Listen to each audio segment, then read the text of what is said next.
नमस्कार। मेरे YouTube channel modern history में आपका स्वागत है। आज इस वीडियो का टॉपिक है राजस्थान में 1857 की क्रांति भाग 3। इसके पहले मैं दो वीडियो जारी कर चुका हूं और इस वीडियो का जो मुख्य विषय है वो 1857 में जो राजस्थान में क्रांति हुई उसमें आहुआ का जो विद्रोह है उसकी एक अपनी अलग पहचान है और उसको थोड़ा विस्तार से बात करने के लिए अलग से ये वीडियो बनाया है। जिन मित्रों ने मेरा ये चैनल सब्सक्राइब कर रखा है उनको धन्यवाद, और बाकी अब इसे सब्सक्राइब करें ताकि ये जो मेरी एक छोटी सी शैक्षिक गतिविधि है इस गतिविधि को आगे बढ़े और इसमें आपका सपोर्ट मिले। तो जैसा हम जानते हैं कि राजस्थान में जो 1857 की क्रांति का मुख्य अध्याय है उसकी शुरुआत सैनिक क्रांति से होती है। पिछले दो वीडियो में मैंने यही बताया कि किस तरह से सबसे पहले सैनिक क्रांति नसीराबाद में हुई और नसीराबाद के बाद दूसरे वीडियो में बताया कि नीमच में हुई। इसके बाद जो तीसरी हम बात करते हैं आहुआ की, तो आहुआ का ठाकुर कोई सैनिक नहीं है, ना वो अंग्रेजी सेना है, किंतु आहुआ के विद्रोह का संबंध भी एक सैनिक विद्रोह से ही जुड़ा हुआ है। तो जैसा हम जानते हैं कि नसीराबाद और नीमच छावनी में भारतीय सैनिकों के साथ क्रांति के दमन के लिए जो राजस्थान की सेनाएं दूर दराज क्षेत्रों, आगरा में ख़ास तौर पर और दिल्ली की तरफ भेजी गई थी, उनमें भी एक विद्रोह की स्थिति पैदा हो गई थी। तो इसी के अनुसरण में एक राजस्थान की जोधपुर स्टेट के नाम से एक सेना थी जिसका नाम था जोधपुर लीजियन, और इस जोधपुर लीजियन की छावनी एरनपुरा नामक स्थान पर थी। ये एरनपुरा जो अंग्रेज़ों का एक प्रशासनिक मुख्यालय अजमेर के साथ साथ दूसरा माउंट आबू हुआ करता था, ये माउंट आबू के समीप स्थित है।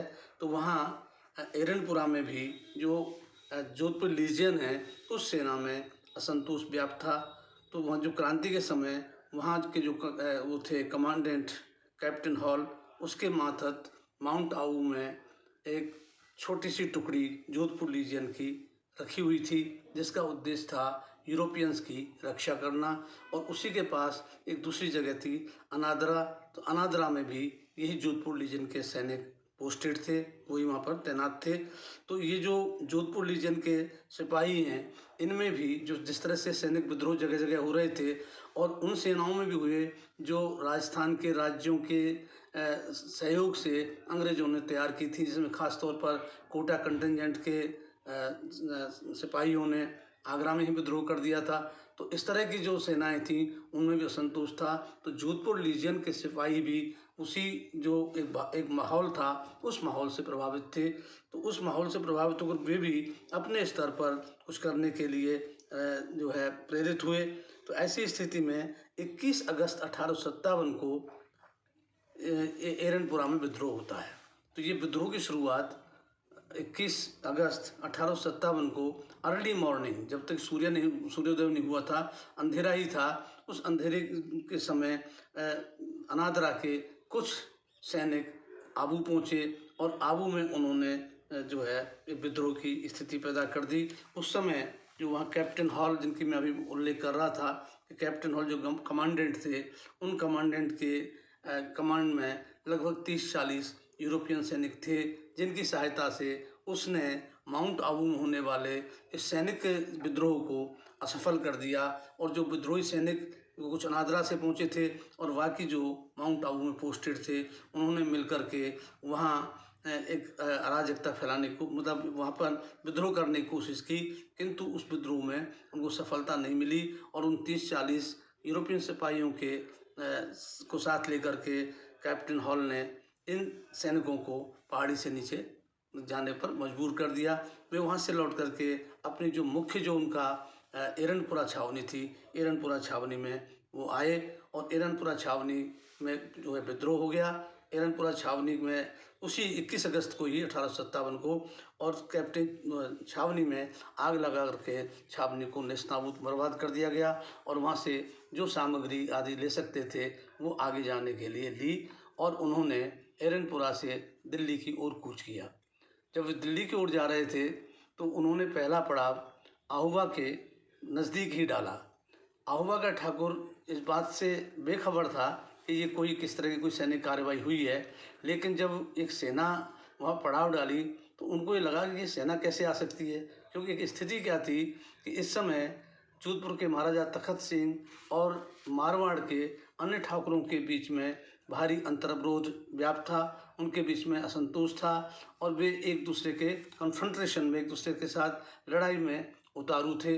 तो जब यहाँ के कुशल सिंह जो ठाकुर थे आहुआ के, उन्होंने पता किया कि भाई ये कौन क्या है, तो पता चला कि ये जो है एरनपुरा के सैनिक हैं जिन्होंने अंग्रेज़ों के खिलाफ विद्रोह कर दिया है और वे दिल्ली जा रहे हैं ताकि वो दिल्ली पहुंच कर के मुग़ल बादशाह से अपना जाकर के मिलें और उनको मजबूत करें। तो ये दिल्ली जा रहे हैं।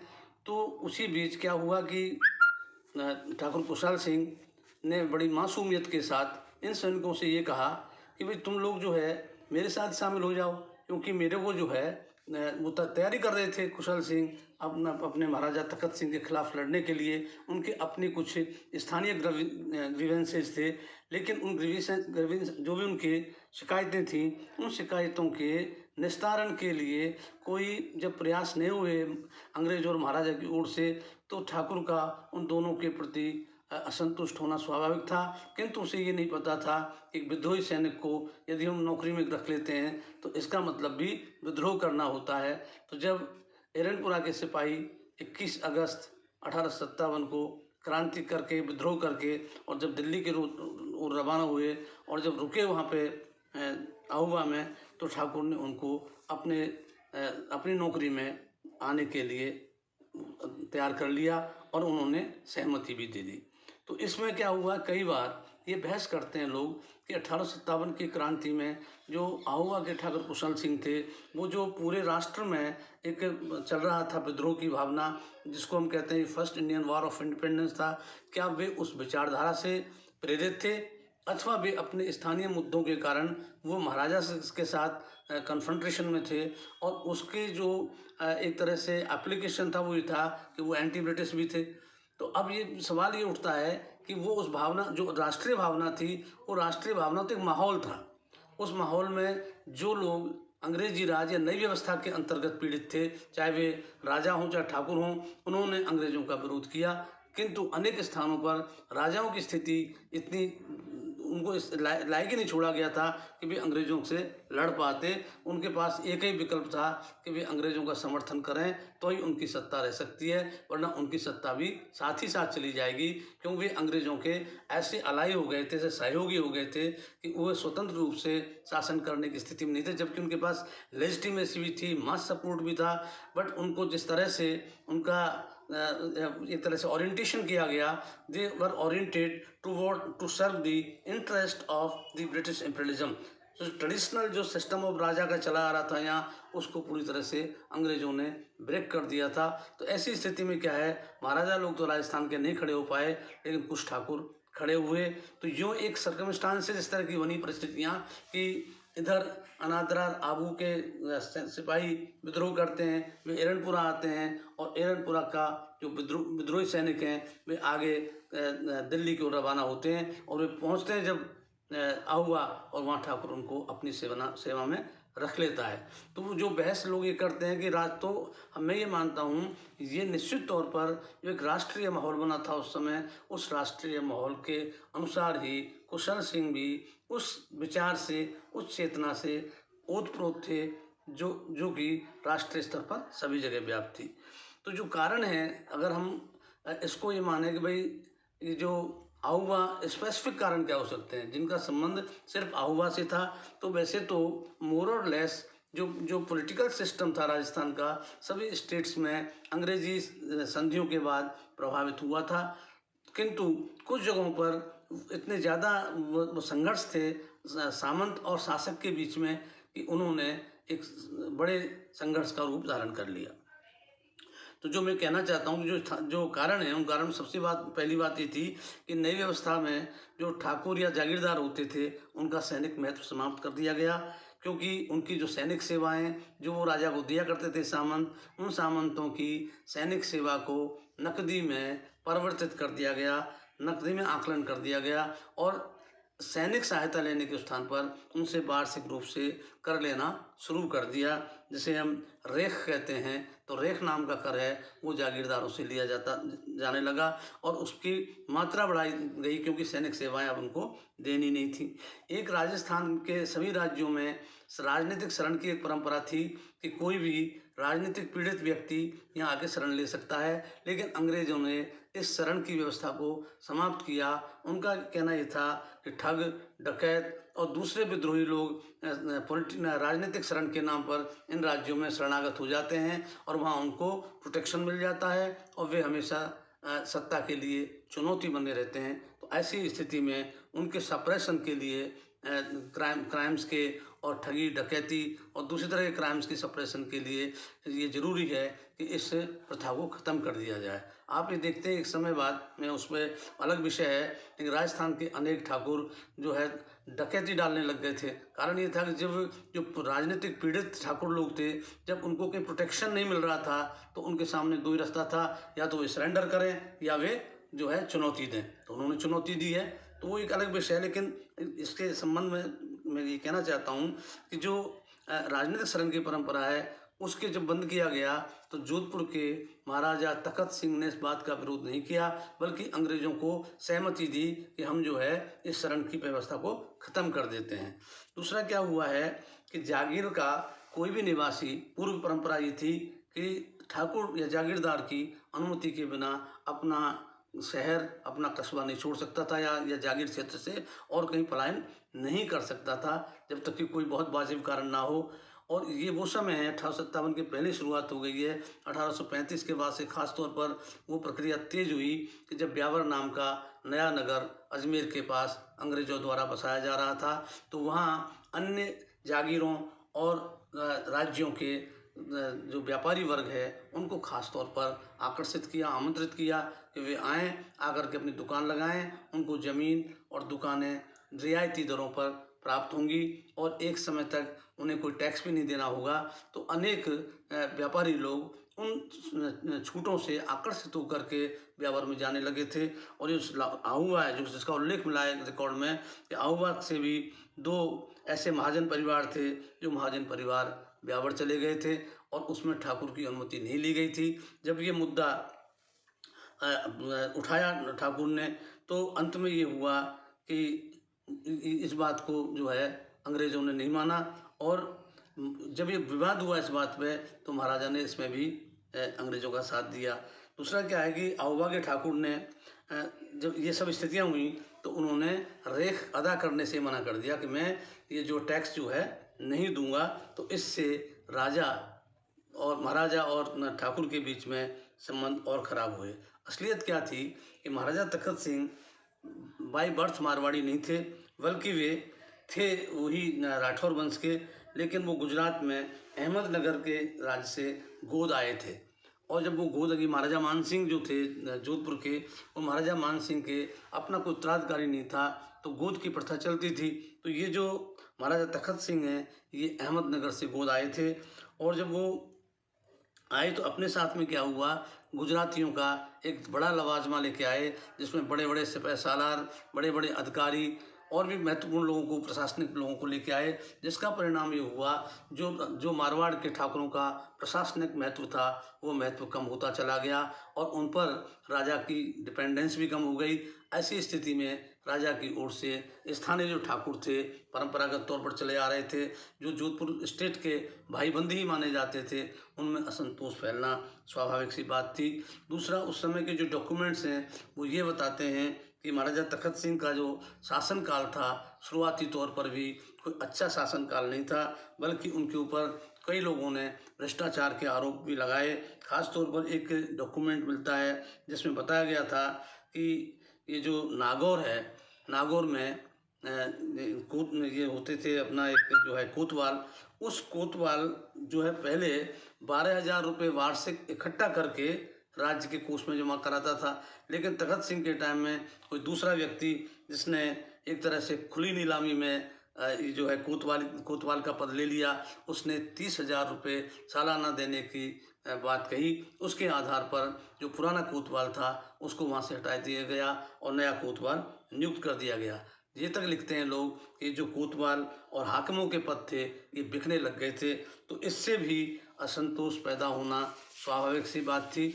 इसके अलावा जो और टैक्सेस थे जिसमें जब्ती, हुक्मनामा, नजराना, सवार खर्च और रेक के मामलों में महाराजा और ठाकुरों के मध्य विवाद होने लगे।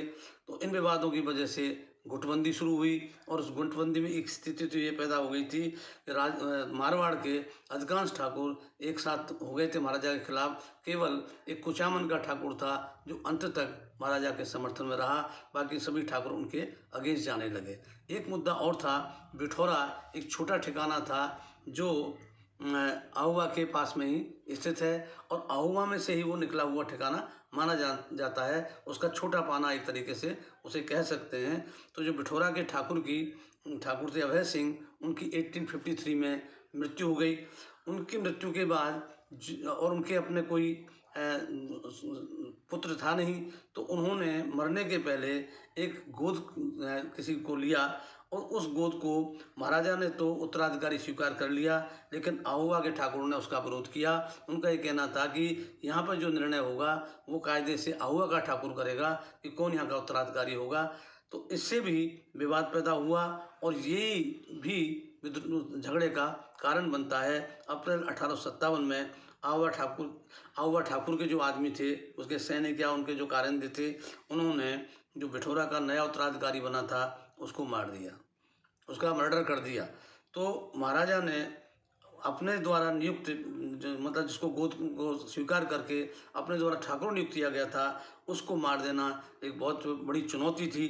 तो ऐसी स्थिति में महाराजा ने बिठौरा पर आक्रमण कर दिया, इस बिठौरा पर राज्य का अधिकार कर लिया जाए। किंतु आहुआ ठाकुर ने इस बिठौरा में जो आक्रमण किया, महाराजा तखत सिंह के ने उसको नाकाम कर दिया, उसे असफल कर दिया और पीछे हटना पड़ा राज्य की सेनाओं को। इसी बीच क्या हुआ, अप्रैल 1857 ये हो रहा है और 10 मई 1857 में जो क्रांति हो गई और उसके बाद देखते हैं कि 11 मई को जोधपुर की जो सेना थी खासतौर पर महाराजा के पास में, उन सेनाओं को तो अजमेर और दूसरी जगह अंग्रेज़ों की सुरक्षा के लिए कॉल कर लिया गया। तो ऐसी स्थिति में महाराजा की स्थिति कोई सैनिक दृष्टि से अच्छी नहीं थी।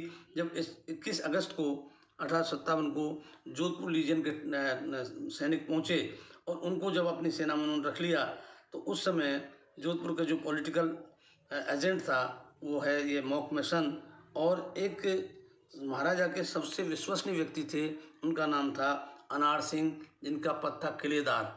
तो मतलब he was the chief commander of royal आर्मीज of Marwar. लेकिन आर्मी के तो ज़्यादातर लोगों को अंग्रेज़ों की सुरक्षा के लिए भेज दिया गया था। तो ऐसी स्थिति में कुछ सैनिकों को लेकर के अनार सिंह और एक जो है अंग्रेजी सेना का लेफ्टिनेंट था हीथकोट, वो जो है जो क्वार्टर मास्टर जनरल था राजपूताना फील्ड फोर्सेज का, तो वो जो है बिठौरा पहुँचे। 31 अगस्त को बिठौरा पहुँचे और जब वहाँ पहुँचे तो वहाँ जो है जो सेनाएँ थी, संयुक्त सेनाएँ, इन सेनाओं जो ये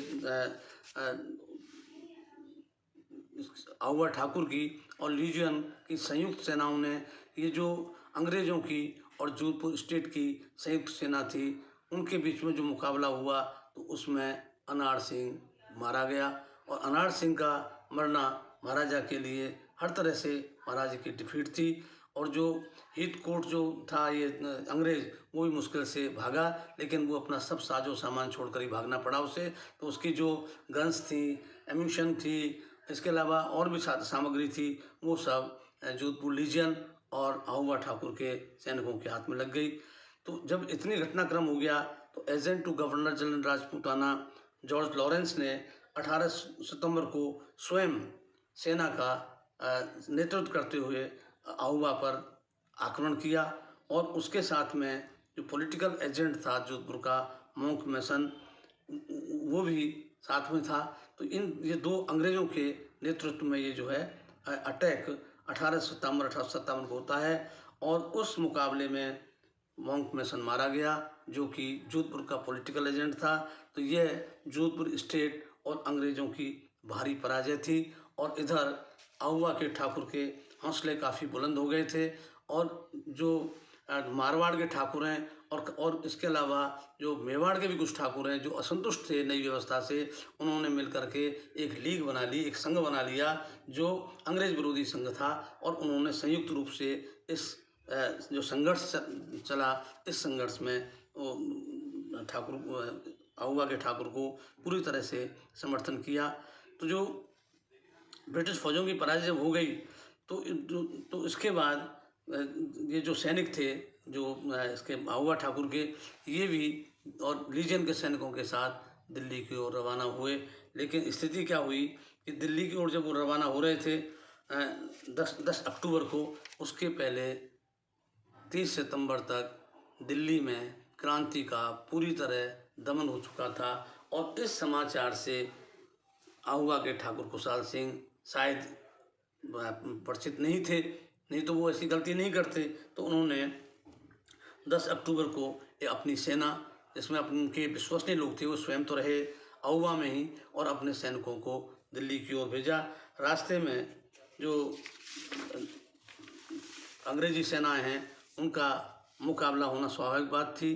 तो सितंबर के अंत तक दिल्ली में क्रांति का दमन हो चुका था। इस बात से बेखबर हुए ठाकुर ने अपनी सेनाएं दिल्ली की ओर रवाना की। लेकिन आहुआ की विद्रोही सेनाओं का नवंबर 1857 में नारनौल में अंग्रेजी सेनाओं से मुकाबला हुआ, जिसमें मतलब वो सेनाएं पहुंच ही नहीं पाई दिल्ली और आहुआ की सेनाएं उसमें परास्त हो गईं।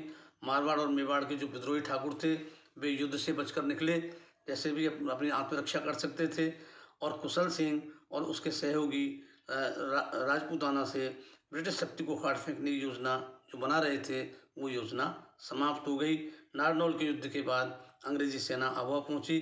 तो इसी समय कुशल सिंह आहुआ से निकल करके मेवाड़ की पहाड़ियों की ओर सुरक्षा के लिए चले गए और वहाँ के ठाकुरों का समर्थन कुशल सिंह को मिल ही रहा था।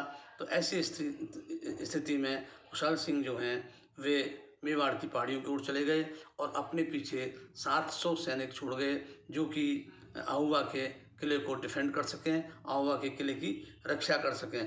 किंतु ब्रिटिश सेना जो थी, अब ज़्यादातर जगहों पर पूरे भारत में क्रांति के दमन का चक्र चल रहा था, अधिकांश जगह क्रांति को दबा दिया गया था।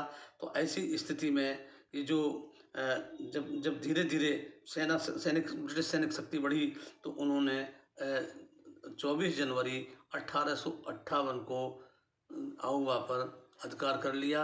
आहुआ की सेनाएं परास्त हो गईं और आहुआ को बुरी तरह से तहस नहस किया गया।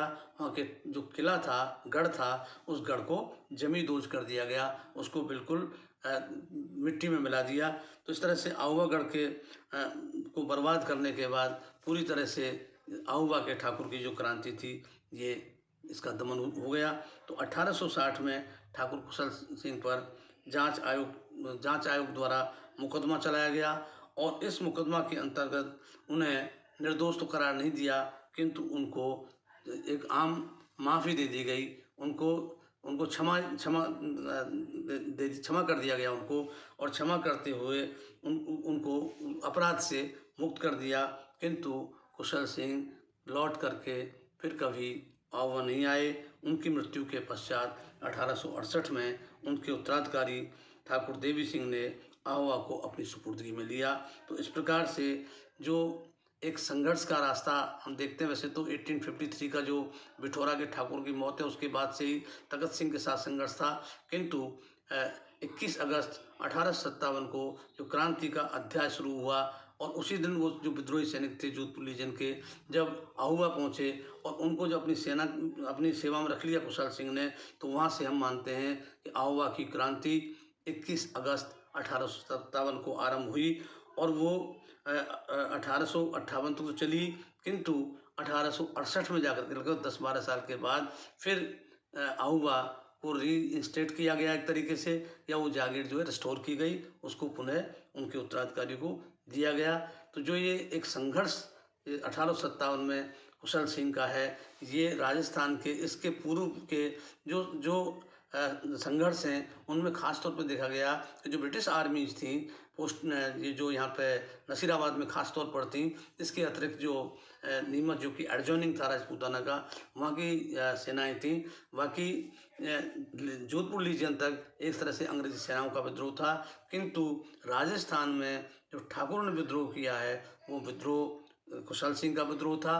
और उसने जो है जो जो राजस्थान पीछे रह सकता था, लेकिन ऐसा नहीं हुआ, बल्कि यहाँ के सामंतों ने भी 1857 की क्रांति में बराबर से भाग लिया। नमस्कार।